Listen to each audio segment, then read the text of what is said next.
அனைவருக்கும் வணக்கம். பாரதிய ஜனதா கட்சியின் முன்னாள் மாநில தலைவர் திரு அண்ணாமலை அவர்கள் அவருக்கு அறிமுகம் தேவையில்லை. அவர் ஏற்கனவே ஐபிஎஸ் ஒர்க் பண்ணவர், நேர்மையாளர், நல்ல சிந்தனையாளர் அப்படின்லாம் அவர் வாழ்க்கையில் பதிவு பண்ணியிருக்காரு.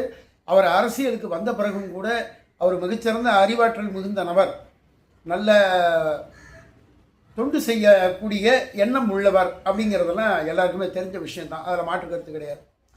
ஆனால் அவர் பாரதிய ஜனதா கட்சியில் இருக்கிற வரைக்கும் பேசுகிறது ஒரு விதமாகவும், இன்றைக்கி அவர் அங்கே வெளியில் போன பிறகு பேசுகிறது ஒரு விதமாகவும் இருக்குது அப்படிங்கிறது என்னுடைய தாழ்மையான கருத்து.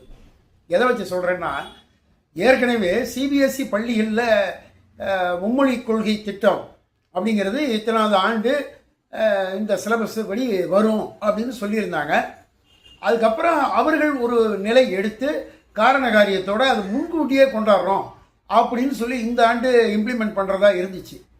அதுக்கு உடனே எதிர்ப்பு குரல் இவர் முதல் முறையாக கொடுத்தார். அதாவது ஒரு கல்வித்துறை சார்ந்த கல்வியில் மேன்மையாளர் அவர் சிபிஎஸ்சிக்கு ஒரு இது வைக்கிறார், இந்த வருஷம் வரக்கூடாது அப்படின்னு. எந்த வருஷம் வந்தாலும் வரத்தான் போகுது. அதாவது அவர் சொல்லியிருக்க வேண்டியது என்னென்னா, இந்த வருஷமே கொண்டாடுறீங்க, மாணவர்கள் யாரும் புது மொழியில் தயாராக இருக்க மாட்டாங்க, அதனால் அவங்கள ரேங்க்கு விஷயத்தில், மார்க் ஸ்கோரிங் விஷயத்தில் அதை கணக்கெடுத்துக்கக்கூடாது, படிப்படியாக தான் அந்த நிலையை மாற்றணும் அப்படின்னு வேணால் சொல்லியிருக்கலாம்.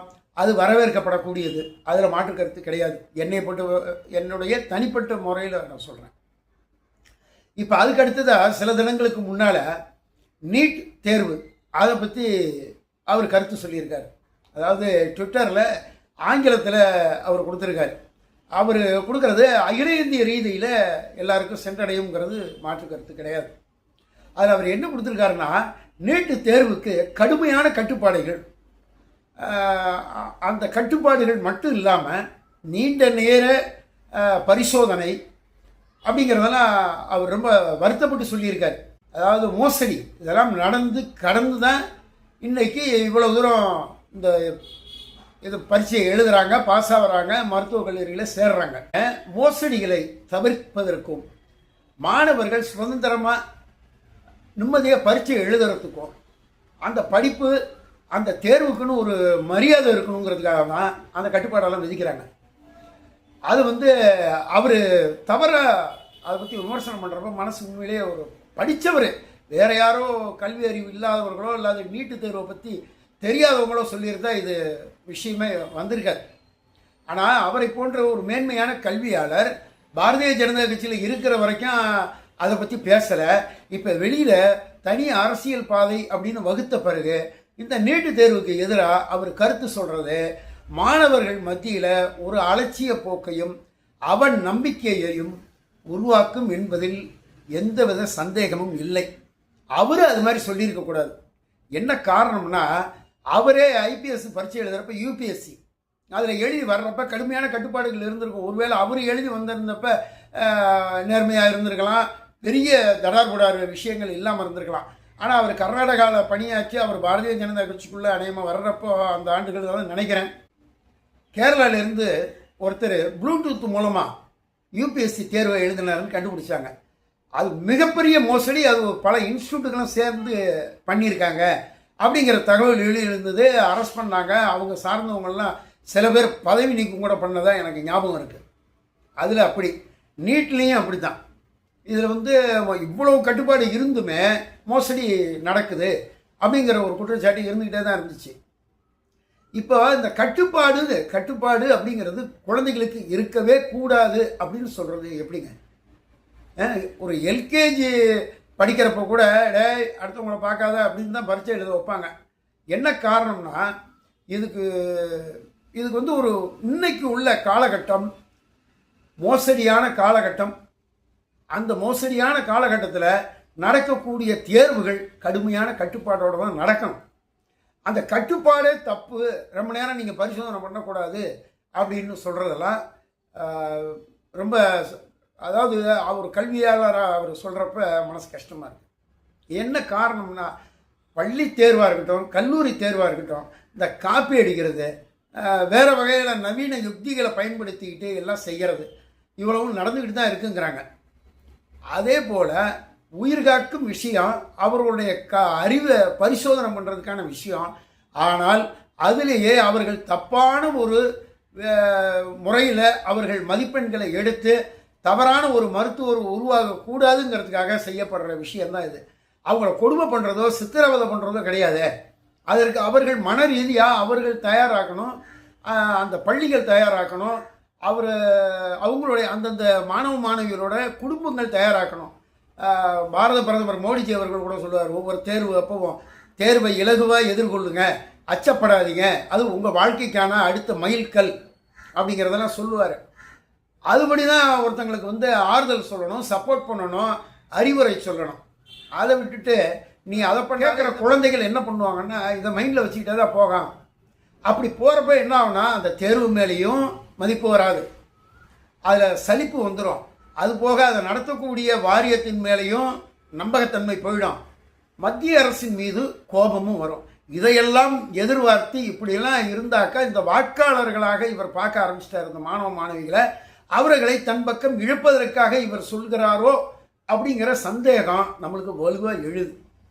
அதாவது அரசியல் வேறு, அரசாங்கம் வேறு. அந்த அரசாங்கம் மக்களின் நலன் கருதி எடுக்கக்கூடிய முடிவுகள் எல்லாமே மக்களுக்கான நல்வழி, மக்களுடைய மேன்மை, நாட்டை அடுத்த கட்டம் மேலே கொண்டு போகிறதுக்கான விஷயங்கள் அப்படிங்கிறத ஆழமாக புரிஞ்சுக்கணும்.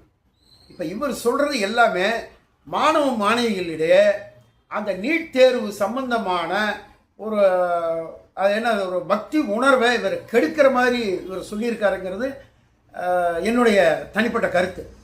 இது தவறு.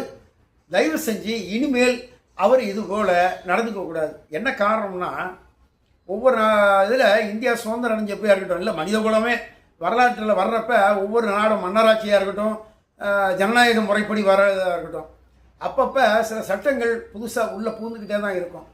இந்தியா மேலே சுதந்திரம் அடைஞ்ச காலத்தில் விண்வெளித்துறைன்னா என்னன்னு நம்மளுக்கு தெரியாது.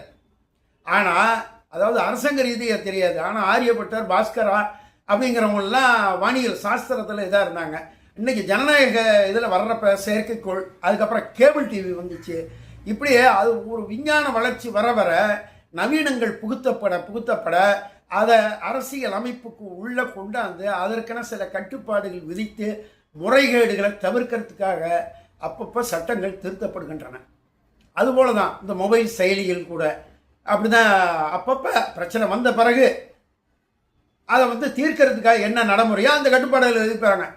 அப்போ நீங்கள் ஆரம்பத்தில் இருந்த மாதிரி அப்படியே விட்டுருங்க அப்படின்னு சொல்ல முடியாது. அதுபோல தான் இந்த நீட் தேர்வும்.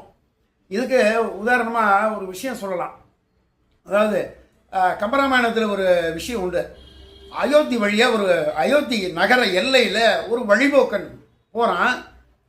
அப்போ அங்கே இருக்கிறவங்கள்ட்ட ஒரு சில பேர் இருக்காங்க. அதில் ஒருத்தரை பார்த்து அந்த வழிபோக்கன் கேட்குறான், இந்த அயோத்தியில் உண்மை பேசுகிறவங்க யார், எப்போவுமே உண்மை பேசுகிறவங்க யார் அப்படின்னு கேட்குறாங்க. அதுக்கு அவன் நக்கலை சிரித்தான். என்னையா நான் இப்போ கேட்குறேன், நீ சிரிக்கிறேன், யோ இங்கே யாருமே உண்மை பேசுகிறவங்க கிடையாது அப்படின்னோடனே திருப்பி ஷாக் ஆகிட்டான். என்ன விஷயம் சொல்கிற அப்படின்னு. இல்லை, பொய்ன்னு ஒன்று இருந்தால் தானே உண்மைங்கிறதுக்கு தனியான ஒரு தலைப்பு தேவை. ஆக இங்கே பொய்யே கிடையாது, பொய் இல்லைன்னா பாக்கி எல்லாமே உண்மை தானே அப்படின்னு அவன் பதில் அளிக்கிறான். அதில் வியந்து போகிறான். ராமராஜ்யம் அப்படி இருந்ததுங்கிறதுக்கான ஒரு கதையை அவங்க சொல்லப்படுறது உண்டு.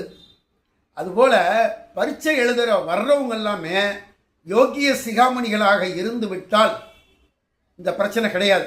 ஒன்லி சிசிடிவி கேமரா மட்டும் வச்சு கண்காணிச்சுட்டு போயிடலாம்.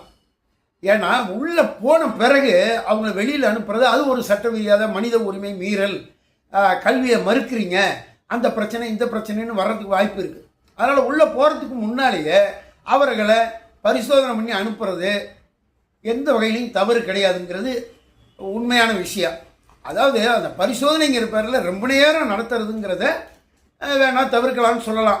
அதற்கு பஞ்சுவாலிட்டி ரொம்ப முக்கியம், நேரம் தவறாமை. அது 2 மணி நேரம் 3 மணி நேரம் முன்னாலேயே அந்த மாணவர்கள் அந்த ஹாலுக்கு வரணும், அங்கே தேர்வுக்கு வரணும். ஆனால் அந்த பஞ்சுவாலிட்டி மிஸ்ஸிங்கில் பல பேர் பார்த்தீங்கன்னா இன்றைக்கும் ரோட்டில் பஸ்ஸுக்கு தவிச்சாங்க, 2 வீலருக்கு தவிச்சாங்க, அந்த அம்மா பொண்ணு போக முடியல, அந்த பையன் போக முடியலன்னு காவலர்கள்லாம் அவரக்க பிறக்க வண்டியிலலாம் கொண்டு போய் விட்டுருக்காங்க. அந்த மாதிரி திட்டமிடல் இல்லாமல் முன்ஜாக்கிரதை உஷார் இல்லாமல் இருக்கக்கூடிய மனோபாவங்களை மாணவர்கள் மாற்றிக்கணும். அதே போல் நேர்மையாக பரீட்சை எழுதி நேர்மையான குடிமகனாக வாழணும் அப்படிங்கிறதுல அவங்க கவனம் செலுத்தணும். இந்த மாதிரி விஷயங்களை தான் அண்ணாமலை அவர்கள் சொல்லியிருக்கணும் அப்படிங்கிறது மிக அத்தியாவசியமான ஒன்று. ஏன் காரணம்னா அது அவர் மிகச்சிறந்த கல்வியாளர், அதை மறுப்பறதுக்கே கிடையாது. அவரை போல ஒருத்தர் ஒரு அரசியலுக்காக இப்படி பேசுறது மனசு வலிக்குது. ஒரு மிகச்சிறந்த கல்வியாளருங்கிற முறையில் அவர் இனிமேல் இது மாதிரி கருத்து தெரிவிக்கிறத தவிர்க்கணும்னு தாழ்மையோடு நான் கேட்டுக்கிறேன்.